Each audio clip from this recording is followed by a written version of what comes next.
हाँ जी, तो चैप्टर है अपना लाइफ प्रोसेस। लाइफ प्रोसेस में अपन देखेंगे आज रेस्पिरेशन। ठीक है, अब कई बच्चों से जब मैं पूछता हूँ कि रेस्पिरेशन क्या होता है, ठीक है, तो बच्चे रेस्पिरेशन को कंफ्यूज करते हैं ब्रीदिंग से। ठीक है, कि बच्चों से पूछता हूँ रेस्पिरेशन क्या है, तो बच्चे कहते हैं सांस लेना, सांस छोड़ना। ठीक है, तो जो सांस लेना और सांस छोड़ना है इसको हम ब्रीदिंग बोलते हैं, रेस्पिरेशन नहीं बोलते हैं। रेस्पिरेशन क्या होता है? रेस्पिरेशन देखिए, मैंने सांस ली यानी कि ऑक्सीजन गैस ली, लेकर के वो कहाँ जाएगी? जाएगी लंग्स में। लंग्स में जा कर के वो जाएगी ब्लड में, ब्लड से फिर जाती है पूरी बॉडी में। पूरी बॉडी के एक एक सेल के पास ऑक्सीजन पहुंच जाती है। ठीक है ना। अब इसके अलावा, ये तो ऑक्सीजन की बात हो गई, इसके अलावा हमने खाना भी खाया था। ठीक है, खाना कहाँ चला गया? इंटेस्टाइन में चला गया। इंटेस्टाइन से कहाँ चला गया? इंटेस्टाइन से गया ब्लड में। तो ब्लड से वापस पूरी बॉडी में खाना पहुंच जाता है। खाने का मतलब क्या है? ग्लूकोज। ठीक है, तो अब अगर कोई मान लीजिए कि ये कोई लड़का है, ठीक है, इस तरीके से ये लड़का है भाई साहब,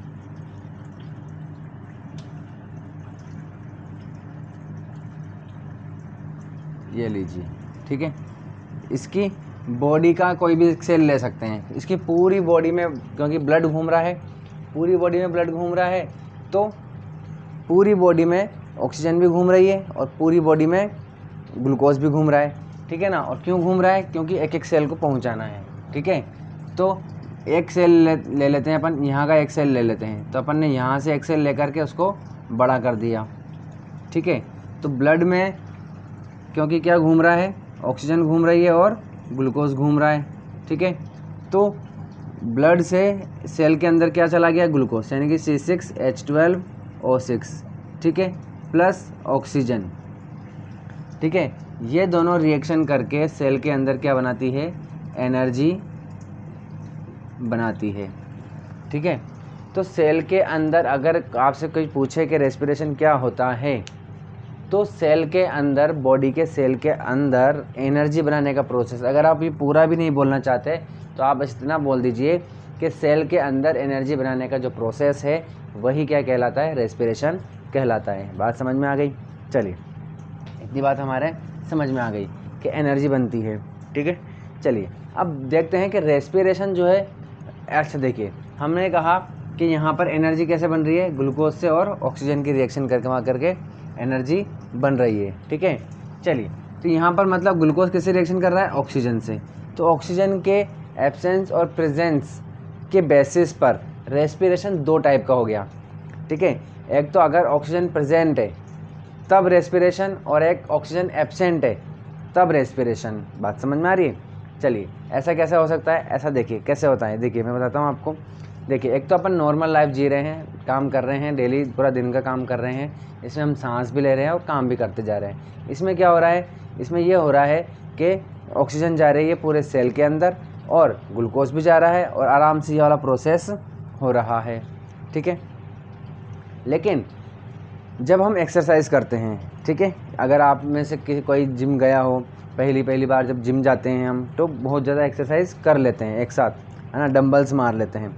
तो दूसरे दिन हम देखते हैं, हम फील करते हैं कि यहाँ ये जो हाथ है हमारा सीधा हाथ नहीं हो पाता है, हाथ हमारा सीधा नहीं हो पाता है, पहली बात। दूसरी बात, यहाँ पर इस जगह पर, ठीक है ना, तो यहाँ हमारा बहुत ज़्यादा पेन होता है। ऐसा क्यों होता है? ठीक है ना। अब देखिए, होता क्या है कि हम एक्सरसाइज कर रहे हैं, ठीक है, तो इस वाले मसल्स को, जब हम एक्सरसाइज कर रहे हैं तो इस वाले मसल्स को जल्दी जल्दी एनर्जी बनानी है। ठीक है, क्योंकि हम एक्सरसाइज कर रहे हैं, ये वाला मसल ज़्यादा एक्टिव हो गया है, ज़्यादा एक्टिव हो गया है तो उसे जल्दी जल्दी एनर्जी की ज़रूरत है, और ज़्यादा एनर्जी की ज़रूरत है तो जल्दी जल्दी ऑक्सीजन चाहिए। लेकिन हमारा जो सिस्टम बनाया गया है वो एक सिस्टमेटिक सिस्टम है। ठीक है, उसमें ऐसा नहीं है कि हमें अगर जल्दी ऑक्सीजन चाहिए तो हम जल्दी जल्दी ऑक्सीजन लेना शुरू कर देंगे। हम जितनी जल्दी ले सकते हैं, जितना हमारा सिस्टम है उतना ही हिसाब से ले सकते हैं, बट इसको चाहिए जल्दी जल्दी, क्योंकि हम जल्दी जल्दी एक्सरसाइज कर रहे हैं, ज़्यादा एक्सरसाइज कर रहे हैं, एक्सरसाइज कर रहे हैं। ठीक है ना, तो इस मसल्स को, यहाँ की मसल्स को ज़्यादा ऑक्सीजन चाहिए क्योंकि ज़्यादा एनर्जी बना सके, बट उतनी ऑक्सीजन पहुँच नहीं पा रही है। तब क्या होता है? तब हमारे जो मसल के सेल्स हैं तब ये क्या करते हैं, ऑक्सीजन की एब्सेंस में ही या लैक ऑफ ऑक्सीजन यानी कि ऑक्सीजन की कमी में ही क्या करने लग जाते हैं, ये एनर्जी बनाने लग जाते हैं, ठीक है ना। तो एनर्जी जब ये ऑक्सीजन की एब्सेंस में या एनर्जी बनती है किसके, ऑक्सीजन की कमी में, ऑक्सीजन की जो कमी में ये एनर्जी बनाते हैं, ठीक है, तब तो एनर्जी बनी जाती है, ठीक है ना। हालांकि थोड़ी कम एनर्जी बनती है लेकिन हमारा काम चल जाता है, ठीक है। जैसे कि आप हमारी इंसानियत फितरत होती है कि अगर हम 10 डंबल मार सकते हैं तो हम कोशिश करते हैं कि 1 या 2 और एक्स्ट्रा मार सकें, ठीक है ना। तो ऐसा नहीं है कि हम हमारी मसल इतना एनर्जी बनाना शुरू कर दें, कमी में भी एनर्जी बनाते जाएं और हम 10 की जगह 100 मार लें, ऐसा नहीं है। हम मैक्स टू मैक्स 2 या 3 ज़्यादा से ज़्यादा मार पाते हैं, ठीक है ना। यानी कि ज़्यादा एनर्जी नहीं बनती है, थोड़ी एनर्जी बनती है। बात समझ में आ रही है? चलिए, तो थोड़ी एनर्जी ये बनाता है, ठीक है। अब एनर्जी जो हमें चाहिए, हमारा बेनिफिशियल वाला जो प्रोडक्ट है, बेनिफिशियल वाला प्रोडक्ट है, वो तो हमें मिल ही रहा है, यानी कि हमें एनर्जी मिल रही है, ठीक है ना। लेकिन इसके साथ एक और प्रोडक्ट बन जाता है जो हमारे लिए हार्मफुल होता है, जो कि दूसरे दिन हमें पता चलता है, जो कि होता है लैक्टिक एसिड। अब हमारे उस वक्त हमें एनर्जी चाहिए थी तो उस वक्त तो उसने दे दी, ठीक है ना, लेकिन साथ में उसने एक और चीज़ बना दी, क्या, लैक्टिक एसिड।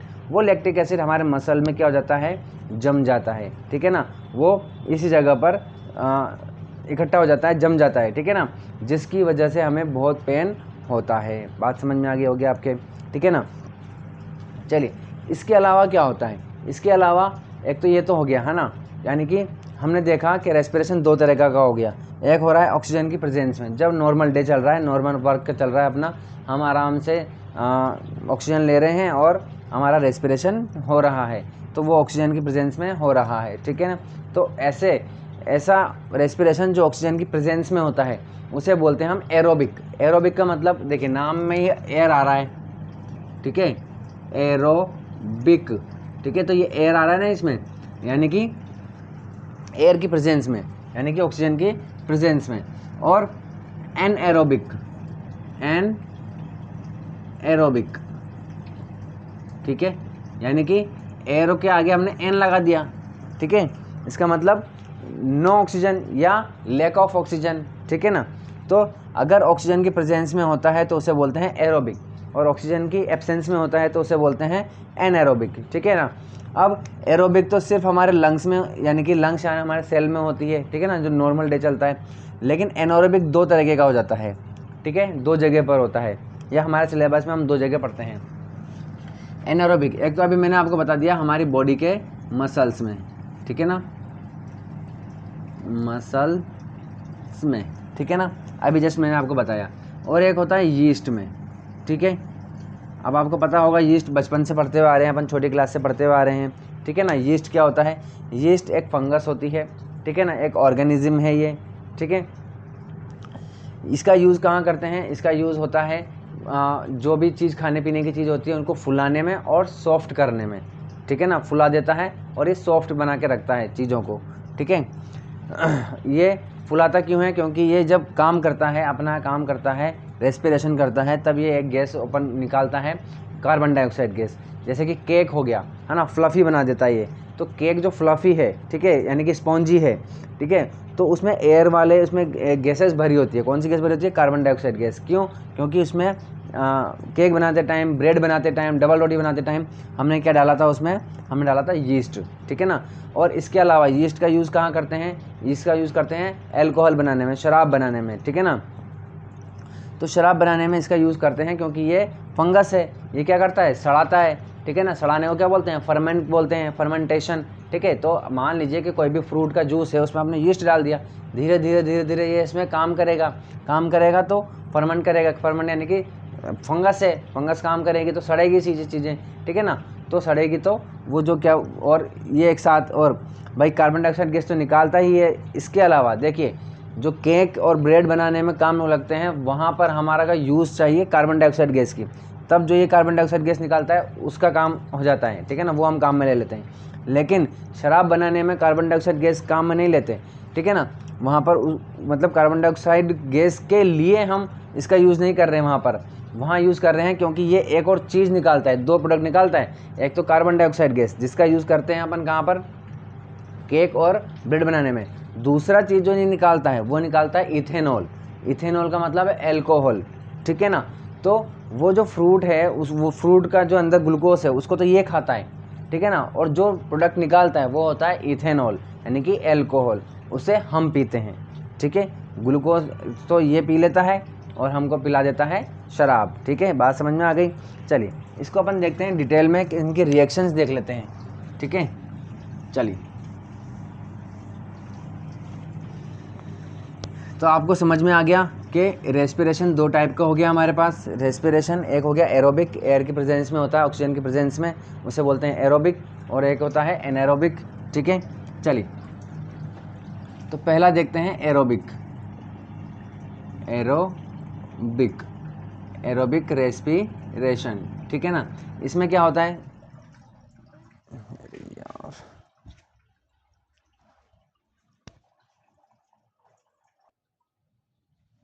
हाँ जी, एरोबिक रेस्पिरेशन, ठीक है। तो देखिए एरोबिक रेस्पिरेशन में क्या होता है, जैसे मैंने अभी एक सेल बनाया था, ठीक है, यहाँ बना लेता हूँ। ये बॉडी का सेल है, ठीक है, बीच में न्यूक्लियस होता है, ठीक है ना। यहाँ पर माइटोकॉन्ड्रिया होता है इस तरीके से, ये क्या है, माइटोकॉन्ड्रिया है इस तरीके से,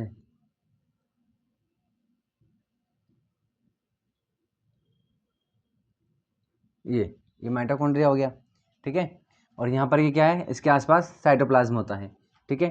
तो यहाँ पर इसके अंदर क्या एंटर करेगा, एक तो ग्लूकोज C6H12O6, ठीक है। और क्या एंटर करेगा, ऑक्सीजन गैस एंटर करेगी। तो सबसे पहले तो साइटोप्लाज्म में जाएगा, तो ये हो जाएगा C6H12O6, ठीक है, प्लस ऑक्सीजन। तो साइटोप्लाज्म में ये रिएक्शन करता है, ठीक है। रिएक्शन करके ये क्या बनाता है, ये एक प्रोडक्ट बनाता है जिसका नाम होता है पायरूवेट। क्या बनाता है, पायरूवेट, ठीक है। प्लस बनाता है थोड़ी सी एनर्जी, तो थोड़ी एनर्जी यहाँ भी बन गई। पायरूवेट क्या चीज़ है, देखिए ग्लूकोज में कितने कार्बन है, 6 कार्बन है। तो हम बोल सकते हैं कि ग्लूकोज एक 6 कार्बन का मॉलिक्यूल है, 6 कार्बन का मॉलिक्यूल है। उसी तरीके से पायरूवेट भी क्या होता है, पायरूवेट होता है 3 कार्बन मॉलिक्यूल, ठीक है। यहाँ मैं लिख देता हूँ पायरूवेट, चलिए अभी रिएक्शन लिखूंगा तब बता दूंगा, ठीक है। पायरूवेट जो है वो 3 कार्बन का मॉलिक्यूल होता है, ठीक है। अब अगर मैं आपसे पूछूं कॉमन सेंस वाली बात कि यहाँ 6 कार्बन है और ये 3 कार्बन का एक मॉलिक्यूल है, तो पायरूवेट कितना बन रहा होगा, ठीक है। ग्लूकोज देखिए एक मॉलिक्यूल है, ये पूरा एक मॉलिक्यूल है जिसमें 6 कार्बन है। अब 6 कार्बन का ये एक मॉलिक्यूल है, तो ये 3 कार्बन का ये वाला मॉलिक्यूल जो है 3 कार्बन वाला है, तो पायरूवेट कितना बन रहा होगा, तो पायरूवेट बन रहा होगा 2, तभी तो 6 कार्बन हो जाएंगे पूरे, ठीक है। चलिए इस तरीके से इसके बाद ये जो पायरूवेट है, ये पायरूवेट जाता है किसके अंदर, माइटोकॉन्ड्रिया के अंदर, ठीक है। और ऑक्सीजन भी जाती है किसके अंदर, माइटोकॉन्ड्रिया के अंदर। तब पायरूवेट, ये पायरूवेट प्लस ऑक्सीजन रिएक्शन करके 3 चीज़ें बनाती है। एक बनाती है कार्बन डाइऑक्साइड गैस, एक बनाता है वाटर, और बनती है एनर्जी, ठीक है। और इस वाले प्रोसेस में, ठीक है, जो एरोबिक रेस्पिरेशन होता है, एरोबिक रेस्पिरेशन में एनर्जी जो है वो ज़्यादा बनती है, ठीक है ना। अब ज़्यादा कितनी बनती है, वो बनती है 38 ATP। तो मैं यहाँ पर रिएक्शन लिख देता हूँ, ये वाली रिएक्शन है पूरी की पूरी C6H12 प्लस O6, ये क्या हो गया, O6 प्लस ऑक्सीजन। ये रिएक्शन कहाँ होती है भाई, जैसे कि आप देख रहे हो साइटोप्लाज्म में, तो यहाँ पर लिख सकते हो आप साइटोप्लाज्म, साइटोप्लाज्म या इन साइटोप्लाज्म, ठीक है ना, साइटोप्लाज्म के अंदर होता है, ठीक है ना। और देखिए यहाँ पर ग्लूकोज क्या हो रहा है, ब्रेक डाउन हो रहा है। यहाँ पर 6 कार्बन का एक मॉलिक्यूल है, वो 3 कार्बन के 2 मॉलिक्यूल में टूट गया, यानी कि टूट रहा है। क्या टूट रहा है, ग्लूकोज टूट रहा है, ग्लूकोज टूट रहा है। 2 काम हो रहे हैं, एक तो ग्लूकोज है और एक टूटने का। तो ग्लूकोज का टूटने को बोलते हैं ग्लाइकोलाइसिस, ग्लाइकोलाइसिस, ठीक है। क्योंकि लाइसिस का मतलब होता है टूटना, ग्लाइको का मतलब है ग्लूकोज, ठीक है। तो साइटोप्लाज्म में ग्लूकोज टूट जाता है जिसको हम ग्लाइकोलाइसिस बोलते हैं। और क्या बनता है यहाँ पर, 2 पायरूवेट बन जाता है, पायरूवेट, ठीक है। इसको याद करने की या रटने की जरूरत नहीं है, क्योंकि मैंने अभी बताया आपको कि पायरूवेट जो है वो क्या है, 3 कार्बन का एक मॉलिक्यूल है, ठीक है, मॉलिक्यूल 3 कार्बन का मॉलिक्यूल होता है। तो कितने बनेंगे, 2 बनेंगे, तभी तो 3, ये कितने हो जाएंगे, 6 हो जाएंगे। यहाँ पर ये एक ही है। चलिए, और क्या बन गई, एनर्जी बन गई, थोड़ी सी एनर्जी बन गई। आगे यही पायरूवेट जाएगा किसके अंदर भाई, माइटोकॉन्ड्रिया के अंदर। तो यहाँ लिख देंगे अपन क्या, माइटोकॉन्ड्रिया, माइटोकॉन्ड्रिया, ठीक है, माइटोकॉन्ड्रिया में जा रहा है ये पायरूवेट, ठीक है।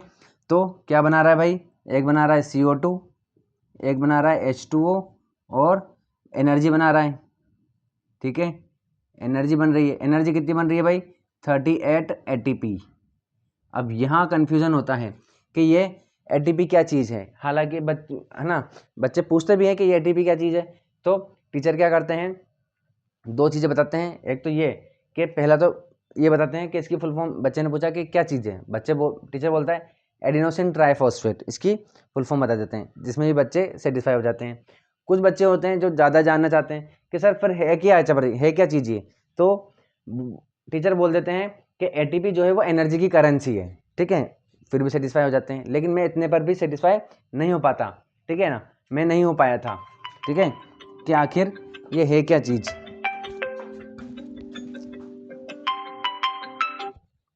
ठीक है। करेंसी का मतलब क्या, करेंसी तो हम पैसे कमाते हैं, वो करेंसी है, वो तो समझ में आती है, पर ये क्या है, इसको हम खरीदने थोड़ी जा रहे हैं, कुछ चीज़ें, ठीक है, ये है क्या चीज़, ठीक है। चलिए, तो समझिए बात को, होता क्या है एक्चुअली, ये एनर्जी कैसे स्टोर करके रखता है ये समझ लीजिए। तो जैसे इसके नाम में आ रहा है ट्राइफॉस्फेट, ठीक है, तो हमारे बॉडी में डाइफॉस्फेट तो होता ही है, ठीक है ना। डाइफॉस्फेट का मतलब 2 फॉस्फेट, 2 फॉस्फोरस के एटम होते हैं जो एक दूसरे से जुड़े हुए होते हैं, ठीक है। अब जुड़ने के लिए ये जो बॉन्ड है, ठीक है, ये बॉन्ड बनाते हैं आपस में, ठीक है। अब आप एक बार बताइए कि जैसे कि मान लीजिए कि कोई 2 दोस्त हैं, उन्होंने हाथ पकड़ रखा है, ठीक है। अब अगर उनके हाथों को छुड़ाना है, ठीक है, तो हमें क्या लगानी पड़ेगी, एनर्जी लगानी पड़ेगी। और इसका मतलब उन्होंने एनर्जी को स्टोर करके रख लिया, उसको तोड़ने के लिए एनर्जी लगानी पड़ेगी हमें, ठीक है ना। इसका मतलब जब भी कोई बॉन्ड बनता है तो उसमें एनर्जी लगती है ना। और जब वो बॉन्ड टूटता है तो भी क्या निकलेगी, एनर्जी निकलेगी। समझ में आ गई बात। तो ये डाइफॉस्फेट है, तो ये क्या करता है, इस डाइफॉस्फेट में एक और फॉस्फोरस जोड़ लेता है, जिससे एक और बॉन्ड बन जाता है, ठीक है। तो अब जब भी हम काम करते हैं तो ये बॉन्ड टूटते हैं, ये बॉन्ड टूट के एनर्जी निकलती है, एनर्जी रिलीज होती है, तो हम उसे यूज़ करते हैं अपने काम करने में। बात समझ में आ गई। इस तरीके से ये होता है, इस तरीके से ये एनर्जी की करेंसी कहलाती है, और इस तरीके से एनर्जी को स्टोर करके रखता है। और कितनी एनर्जी बन रही है, 38 ATP, ठीक है। अब देखो 38 का मतलब क्या भाई, ये P, ये 1 ATP हो गया, ये 2 ATP हो गया, ठीक है ना। इस तरीके से ये है, ठीक है। चलिए, इस तरीके से कितनी ATP बन रही है, ये 38 ATP बन रही है। बात समझ में आ गई। चलिए, ये तो हो गया क्या, एरोबिक रेस्पिरेशन, ठीक है ना। चलिए, अब देखते हैं अपन एनारोबिक रेस्पिरेशन। अब एनारोबिक रेस्पिरेशन जो है वो कहाँ होता है, 2 जगह होता है, एक तो बॉडी के मसल में और एक यीस्ट में, ठीक है ना। वो देख लेते हैं अपन।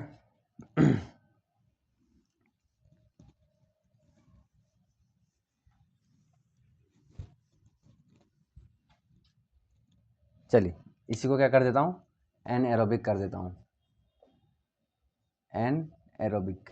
चलिए, दूसरा, ठीक है। चलिए, दूसरे में ये फर्स्ट है मसल वाला, मसल्स में, ठीक है, इन मसल्स। चलिए, होता क्या है इसमें, इसमें ये होता है, अंतर बस इतना सा है कि जो पायरूवेट है, ठीक है ना, पायरूवेट जो है वो क्या नहीं होता, माइटोकॉन्ड्रिया में नहीं जाता है, वो वहीं पर ही मसल्स में यानी कि साइटोप्लाज्म में ही टूट जाता है, ठीक है।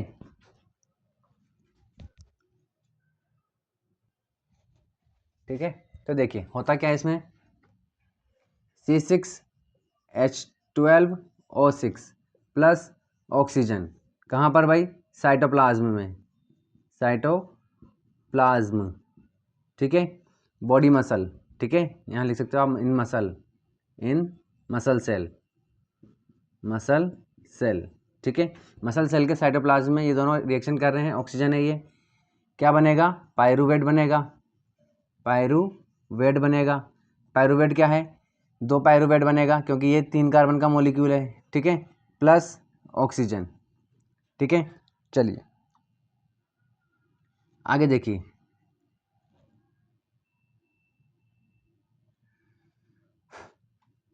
अब साइटोप्लाज्म में ही, ठीक है, साइटोप्लाज्म में ही, बात समझ में आ रही है, ये किस में नहीं जाएगा, माइटोकॉन्ड्रिया में नहीं जाएगा, क्योंकि हमें क्या करनी है, जल्दी जल्दी एनर्जी बनानी है, इसीलिए, क्योंकि हम एक्सरसाइज कर रहे हैं। तो साइटोप्लाज्म में ही ये जो पायरूवेट है ये टूट जाएगा, टूट करके क्या बनाएगा, लैक्टिक एसिड बनाएगा, लैक्टिक एसिड प्लस बनाता है थोड़ी 2 एटीपी एनर्जी, ठीक है, क्या बनाएगा, 2 एटीपी, ज़्यादा एनर्जी नहीं बनती, बस 2 ही एटीपी एनर्जी बन पाती है, ताकि आप थोड़ा सा और काम कर सकें, ठीक है। चलिए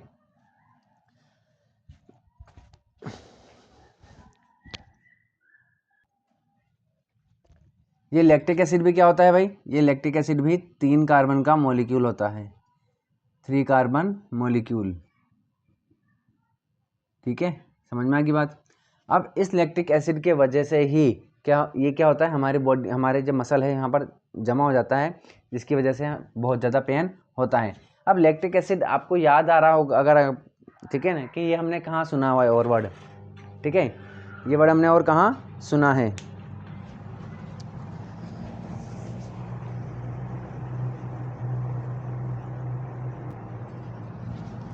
देखिए लैक्टिक एसिड हमने कहाँ सुना है, जो कर्ड होता है, दही होता है, उसमें भी लैक्टिक एसिड होता है, ठीक है ना, जो उसमें बैक्टीरिया होता है, ठीक है, कौन सा वाला, लैक्टोबैसिलस, ठीक है, वो क्या करता है, लैक्टिक एसिड बनाता है, जिसकी वजह से दही जम पाता है, ठीक है ना। चलिए अब ये बात समझ में आ गई आपके। अब देखते हैं इसका दूसरा पार्ट, क्या, इन यीस्ट, ओके, यीस्ट में देखिए भाई क्या होगा, यीस्ट सेल में इसमें क्या होता है, C6H12O6 प्लस ऑक्सीजन, ठीक है,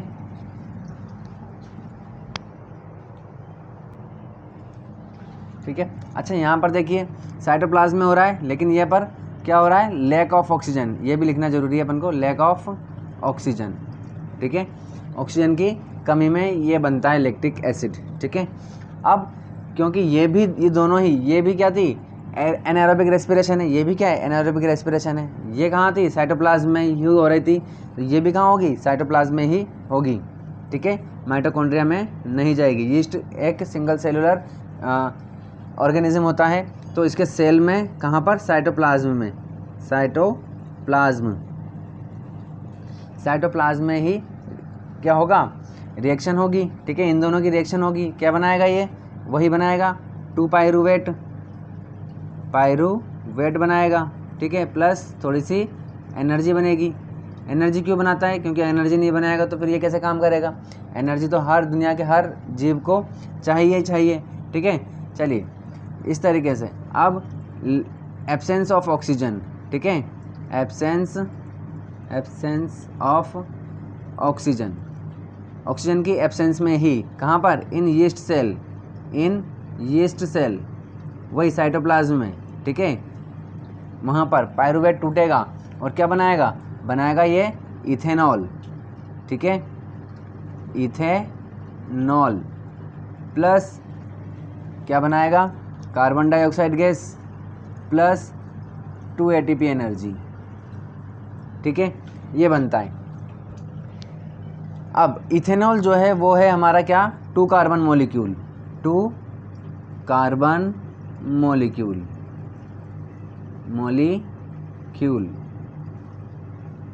ठीक है।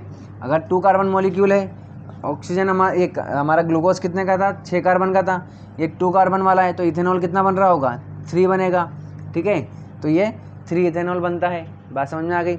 चलिए अब प्रॉब्लम यहाँ पर ये है कि देखो यीस्ट बनाता है इथेनॉल, इसका भी यूज़ कर रहे हैं हम, ईस्ट बनाता है कार्बन डाइऑक्साइड, ये भी इसका भी यूज़ कर रहे हैं, ठीक है ना।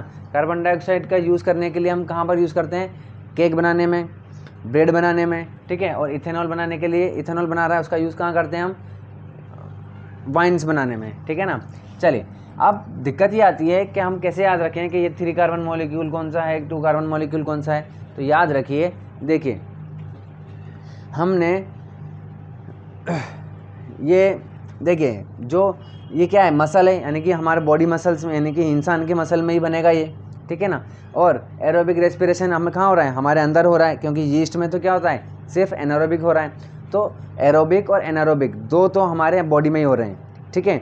तो हमारी बॉडी में 3-3 कार्बन मॉलिक्यूल वाले बनेंगे, ठीक है ना, 3-3 वाले ही, ठीक है। यानी कि हमारी बॉडी क्या है, बड़ी है, तो हमें ज़्यादा चाहिए, तो ज़्यादा चाहिए तो 3 कार्बन वाला मॉलिक्यूल बनेगा। तो पायरूवेट भी क्या है, 3 कार्बन का मॉलिक्यूल है, और लैक्टिक एसिड भी 3 कार्बन का मॉलिक्यूल है।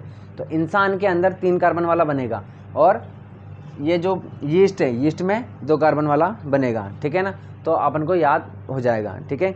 चलिए, तो मेरे ख्याल से आपको समझ में आ गया होगा, ठीक है।